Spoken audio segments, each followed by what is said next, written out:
आज कांग्रेस से राज्यसभा सांसद दीपेंद्र हुड्डा कार्यकर्ताओं से मिलने अंबाला पहुंचे, जहां युवाओं ने उनका फूल मालाओं से स्वागत किया। इस मौके पर कांग्रेस छोड़ चुके कई पुराने कार्यकर्ताओं व पदाधिकारियों की उपस्थिति भी रही। दीपेंद्र हुड्डा कार्यकर्ताओं से आगामी स्थिति के लिए तैयार रहने के निर्देश देते हुए नजर आए। मीडिया से बातचीत करते हुए कांग्रेस नेता दीपेंद्र हुड्डा ने कहा कि संसद व विधानसभा सत्र में सरकार का अहंकारी चेहरा सामने आया है। सरकार जनता से जुड़े हुए मुद्दों पर चर्चा से भागती रही। संसद में कांग्रेस द्वारा महंगाई, बेरोजगारी व किसान आंदोलन, पेगासस मुद्दों पर चर्चा की मांग की गई थी, लेकिन सरकार राजी नहीं हुई। अगर जनता के मुद्दों पर चर्चा नहीं होगी तो क्या फिर हम वहां मौसम पर चर्चा करते। हरियाणा विधानसभा में भी यही हाल नजर आया। हरियाणा में हुए पेपर लीक मामले में दीपेंद्र हुड्डा ने कहा कि हरियाणा में अब तक 28 बार पेपर लीक हो चुका है। देश भर में सबसे ज़्यादा बेरोजगारी हरियाणा में है। हमने पेपर लीक घोटाले की सीबीआई जांच की मांग की है। देखिए, आज सबसे पहले तो जो ये संसद का और विधानसभा का सत्र रहा, वो जो सत्र रहा वो सत्र में सरकार का अहंकारी चेहरा सामने आया। संसद में हमने 3 मुद्दों पे चर्चा मांगी थी: महंगाई, बेरोजगारी और किसान आंदोलन।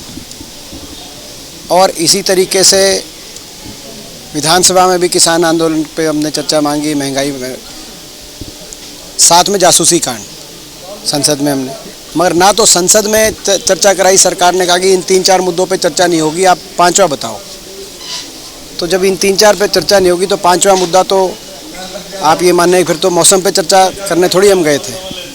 इसीलिए गतिरोध बना और कोई चर्चा नहीं हो पाई। और इसी प्रकार से विधानसभा का सत्र में भी किसान के आंदोलन या गरीब आदमी या छोटे व्यापारी पे जो आर्थिक मंदी पड़ी है उनको कुछ राहत देने की बजाय एक कानून किसान पे और एक काला कानून सरकार लेके आ गई। तो इनकी नीयत सामने आई है, एक अहंकारी चेहरा। एक के बाद एक घोटाले सामने आ रहे हैं। आपने देखा होगा पेपर लीक घोटाला अब सामने आया, जिसमें हमने सीबीआई की जांच की मांग करी। 28 बार पेपर लीक हो गया। हरियाणा में सबसे ज़्यादा बेरोजगारी हो गई और एक अपने चहेतों को पेपर क्लियर कराने के लिए लाखों बच्चों ने अपना घर बार बेच के लाखों देके मरता क्या ना करता पेपर किस तरह मुहैया कराए। केंद्र सरकार द्वारा सरकारी संस्थानों के मुद्रीकरण करने के मुद्दे पर दीपेंद्र हुड्डा ने सवाल खड़े करते हुए कहा कि निजीकरण और बेचने में फ़र्क होता है। प्राइवेट सेक्टर अगर आगे आकर इन्वेस्टमेंट करता है तो हम उसके फेवर में हैं, लेकिन सरकार तो सभी चीज़ों को बेच रही है। देखिए, निजीकरण और बेचना एक फ़र्क है।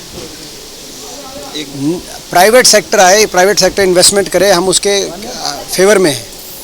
हरियाणा में पूर्व कांग्रेसी नेताओं की वापसी को व संगठन विस्तार पर राज्यसभा सांसद दीपेंद्र हुड्डा ने कहा कि हमारी यही कोशिश है कि हमारे कांग्रेस परिवार का विस्तार हो और जल्द ही हरियाणा में संतुलित संगठन बनेगा ताकि पार्टी मजबूत हो, जिसके लिए हम सब अपने अपने तरीके से लगे हुए हैं। देखिए, ये कोशिश हमेशा रहती है कि अपना जो कांग्रेस का परिवार है वो बढ़े। ये कोशिश हमेशा हमारी सबकी रहती है। संगठन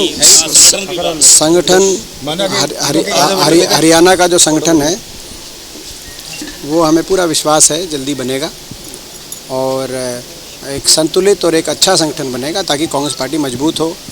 और जैसे मैंने कहा कि जो है हम सब अपने अपने तरीके से कांग्रेस पार्टी को मजबूत कर रहे हैं। कांग्रेस पार्टी का जो परिवार है उसमें बढ़ोतरी हो, ऐसा हमारा सबका प्रयास हमेशा